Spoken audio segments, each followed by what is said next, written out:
Déjà, il fallait vraiment le faire pour que la balle rebondisse sur la raquette et puis pile poil dans l'œil.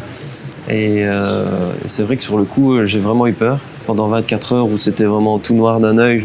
Tu voyais plus du tout d'un œil? Non, je voyais plus du tout. Tout noir, donc vraiment. Donc là, est-ce qu'à ce moment-là, tu t'es dit je pourrais plus jamais jouer au tennis ou pas?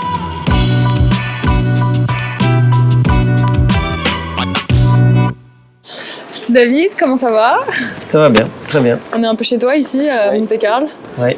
Tu t'entraînes tout le temps ici? Oui, je m'entraîne quasiment tout le temps ici, à deux surfaces, du dur, de la terre battue. C'est ici qu'ils font le tournoi, donc ça a des plus beaux cadres pour jouer au tennis, donc j'ai pas à me plaindre. Et les entraînements, on a plein de joueurs, donc tout va bien ici. Tu habites ici depuis combien de temps à Monaco?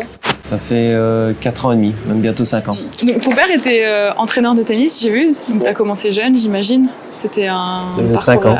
Tu avais 5 ans quand tu as commencé avec lui, ça devait être un parcours assez fluide. Est-ce que tu as toujours voulu être joueur professionnel de tennis?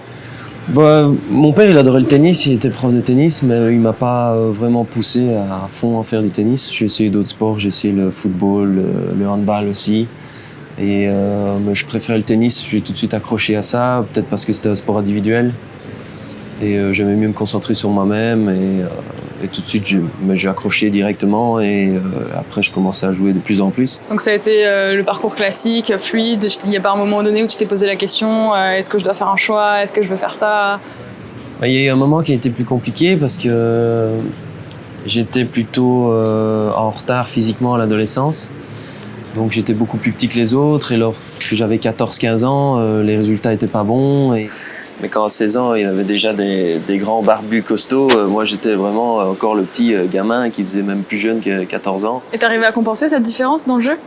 J'avais des qualités, ça c'est sûr. Donc j'essayais de prendre la balle tôt, j'essayais de trouver des solutions face aux joueurs qui étaient plus costauds que moi. Mais les résultats étaient encore difficiles.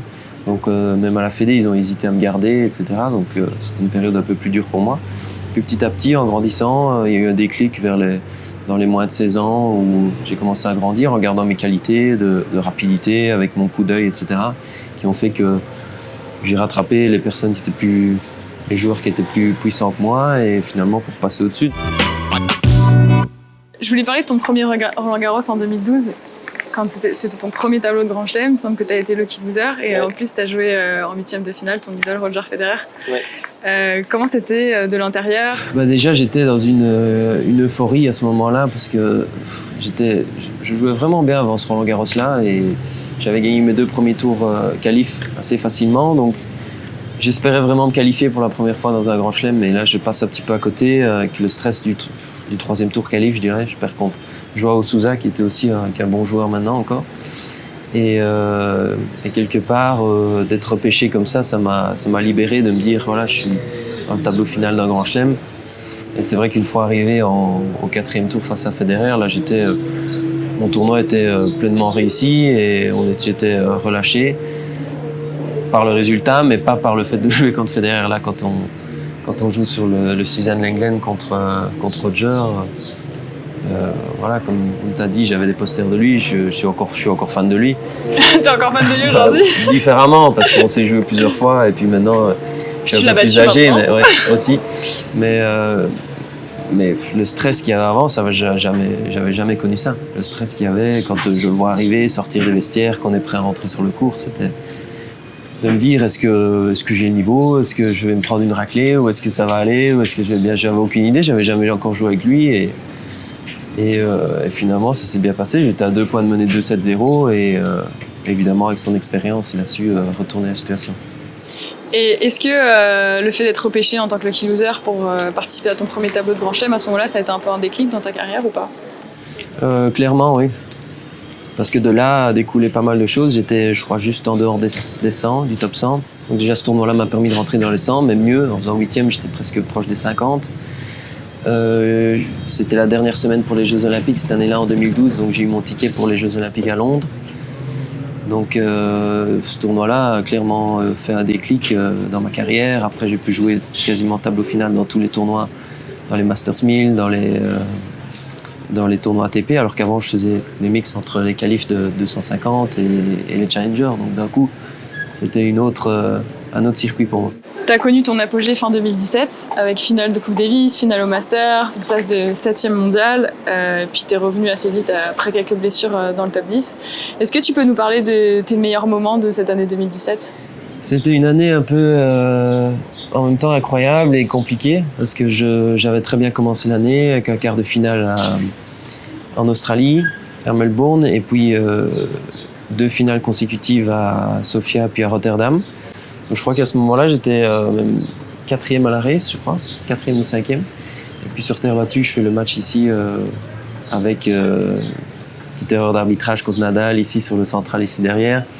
Et là, et j'avais battu Novak en quart. Donc c'était vraiment une année qui avait super bien commencé pour moi.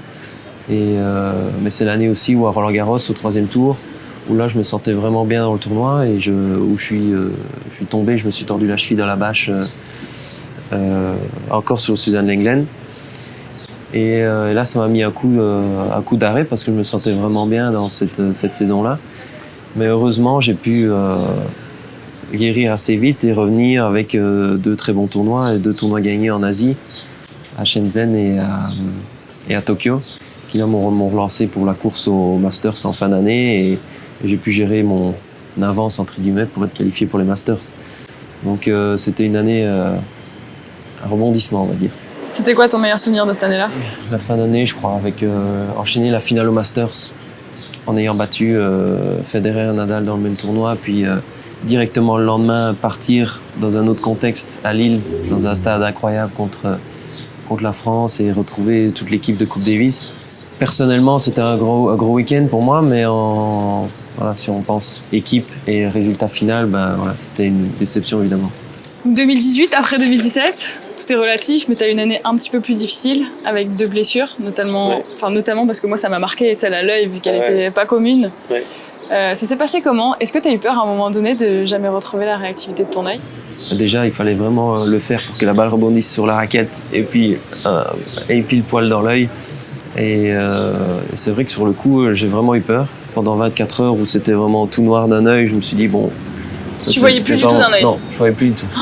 Tout noir, donc vraiment donc là, est-ce qu'à ce noir. moment-là, tu t'es dit je pourrais plus jamais jouer au tennis ? Et là, je me dis, j'étais un peu en panique et tout de suite quand j'ai été à l'hôpital après le match, ils m'ont dit heureusement que la rétine fallait contrôler parce que la rétine n'était pas endommagée, donc je devais pas subir une opération en urgence, mais je voulais quand même retrouver la vue, donc il a fallu mettre des gouttes pendant plusieurs heures pour que petit à petit ça redevienne. Je commence à revoir la lumière, c'était flou et puis là ça va, c'était un peu, ça allait. Et après ça, il a fallu revenir à la compétition et retrouver vraiment la vue et la rapidité et tout ce que j'avais avant l'accident. Et ça a pris plus de temps parce que ça a eu un impact surtout sur comment je vois la balle arriver, avec le soleil, les ombres. C'est pour ça que j'avais l'impression un petit peu à l'entraînement que ça allait bien. Puis une fois arrivé à Miami, où j'avais décidé de reprendre, là avec le soleil qui était super fort à Miami, j'avais l'impression de jouer au ralenti, de voir la balle venir super vite, comme si elle était, elle allait plus vite que d'habitude et j'étais pas prêt. Il a fallu, c'est là que j'ai décidé après Miami de refaire vraiment beaucoup d'exercices pour ça. Et je crois que maintenant c'est bon. Et c'est la première fois que tu es sorti des 20, du top 20, en 5 ans, je crois. Est-ce que tu le vivais un peu comme un échec ou c'était une période un peu plus difficile à vivre par rapport au reste ou tu restais positif quand même pendant cette année-là ? Non, je restais positif parce que je savais que j'avais les capacités pour revenir et c'est surtout quand j'ai recommencé à jouer, quand tout allait bien. Puis on a commencé avec Thomas en 2019 et où là c'était plus un manque de confiance. Seuls les joueurs de tennis le comprennent quand ils reviennent de blessure, cet état dans lequel on peut être quand on recommence, qu'on n'a pas les mêmes repères que d'habitude et la même confiance. C'est là où on se pose des questions, on se dit est-ce que ça va revenir ? 2019 quand Thomas était avec toi ? Oui, voilà, quand j'ai commencé avec Thomas. Quel rôle il a joué ? Donc, tu as refait une très bonne saison en 2019, tu as refini l'année top 10. Ouais. Quel rôle il a joué dans ce retour au plus haut niveau, à ton plus haut niveau en fait ? Oui, il a essayé de me booster vraiment. À chaque match, il voyait que les matchs me faisaient mal parce que chaque défaite, c'était pas la manière dont on veut perdre quand on sent pas trop les choses, on sait pas trop, on est un peu perdu sur le court, c'est pas gai. Il m'a fait part de beaucoup de son expérience aussi et Puis aussi, mais il essayait d'installer de nouvelles choses dans mon jeu. Qu'est-ce qu'il a essayé d'installer dans ton jeu? Essayer de jouer à tennis un peu plus offensif. On a travaillé beaucoup plus sur le service aussi. Lui était vraiment un très bon serveur pour un gabarit plutôt comme le mien. Et essayer d'être plus agressif, utiliser un peu plus le slice, monter un peu plus au filet. Et puis ça s'est mis vraiment ça a commencé à se mettre tout en place au moment à Roland-Garros déjà, où je perds contre Nadal. Ça c'est bien, ça restait un bon tournoi, mon niveau était bon. Et j'ai pu enchaîner sur le gazon où là c'était le déclic de la saison. Et tout s'est mis en place pour ma finale à Halle et quart de finale à Wien. C'est quoi le premier sport que tu as essayé? Tennis et handball.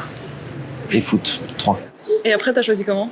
T'as préféré le tennis des 3? J'ai préféré le tennis tout de suite, parce que les autres, je me sentais pas bien. J'étais trop timide quand j'avais 5 ans. Première raquette?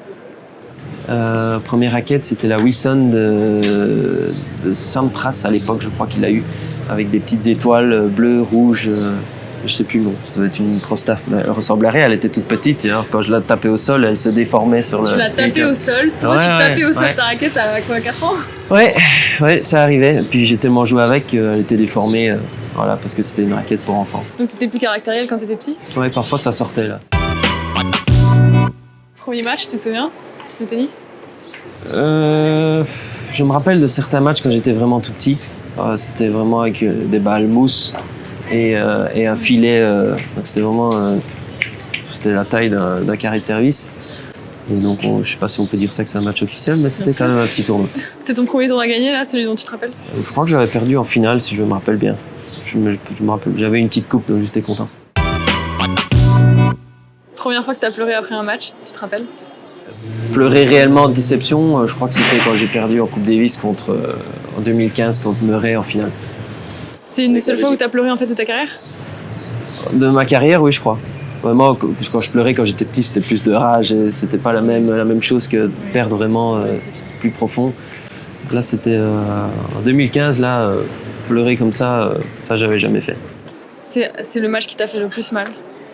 Pas mal, mais c'était le dernier match de la saison. On s'était battu tout le week-end, c'était notre première finale en Coupe Davis. Il y a eu vraiment beaucoup d'émotions. Là, ça a lâché quand on a perdu à domicile, même s'il n'y avait aucun regret. Murray avait été incroyable ce week-end-là. Et d'avoir quelque part déçu la Belgique, entre guillemets, c'était dur à supporter. Ton premier idole? Sampras et Witt, et puis Federer est arrivé juste après. Première raquette que tu as cassée? Je jouais tellement avec mes raquettes un peu partout dans mon garage que parfois ça partait sur les murs, etc.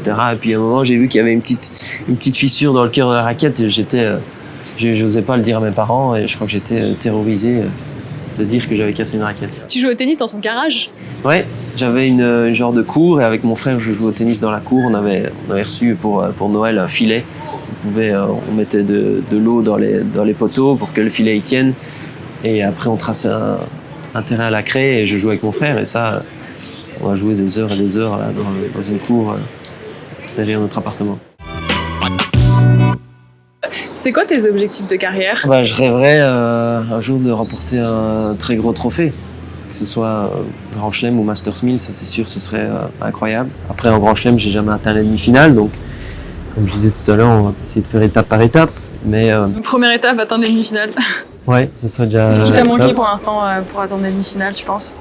Un petit peu de la gestion et dans le tournoi, depuis le début du tournoi, quand on voit les meilleurs qui ont vraiment l'habitude d'aller au bout, ils sont vraiment très efficaces dès les premiers tours, ils arrivent parfois même à s'économiser, à mieux gérer leurs émotions dès le début pour que, même en quart de finale, je me rappelle l'année dernière où je suis arrivé contre Djoko à Wimbledon en quart, je me suis senti cramé alors que j'étais encore à 3 matchs peut-être à 3 matchs d'une victoire en Grand Chelem. Et quand je vois que des Federer ou Nadal ou Djoko, les meilleurs, ils arrivent encore à être frais et à sortir encore leur meilleur match à ce moment-là, ça c'est impressionnant. Donc il faudrait que tu arrives à perdre moins d'énergie sur les premiers matchs. Moins d'énergie, d'être pas plus relax, mais d'essayer d'entamer mes grands chelems de manière un peu plus, je dirais pas sereine, parce que je suis serein, mais moins moins d'énergie inutile dépensée pour, dans les débuts de tournoi peut-être. Le programme de fin de saison est assez chargé. Je sais pas ce que tu as prévu. Tu as prévu quoi? Bah là, les États-Unis, on verra bien. J'aimerais bien y aller. Pour l'US Open, c'est compliqué. Les conditions sont dures là pour le moment. D'y aller qu'avec un coach, voire joueur plus 2, c'est des conditions difficiles parce que faire un grand chelem, j'ai souvent besoin d'un kiné, on prépare ton physique. Et ma famille, tant qu'il vient, là, ce sera vraiment un staff limité. Et après, pour les conditions sanitaires, ce sera difficile de rester tout le temps à l'hôtel. Là, pour le coup, mentalement, ce sera très dur, mais je suis peut-être prêt à le faire si tout est mis en place. Je me dis pourquoi pas. Et je crois que tu as un événement assez important aussi qui arrive en septembre, ton mariage. Ouais. Comment tu vas réussir à caser tout ça? Ouais, on l'a casé, donc on va essayer de... On va tout mettre ça entre les tournois, ça se met plutôt bien. J'espère que peut-être que ça va me donner un coup de confiance en plus pour Roland-Garros qui sera après mon mariage. Donc c'est un événement tout aussi important que le reste.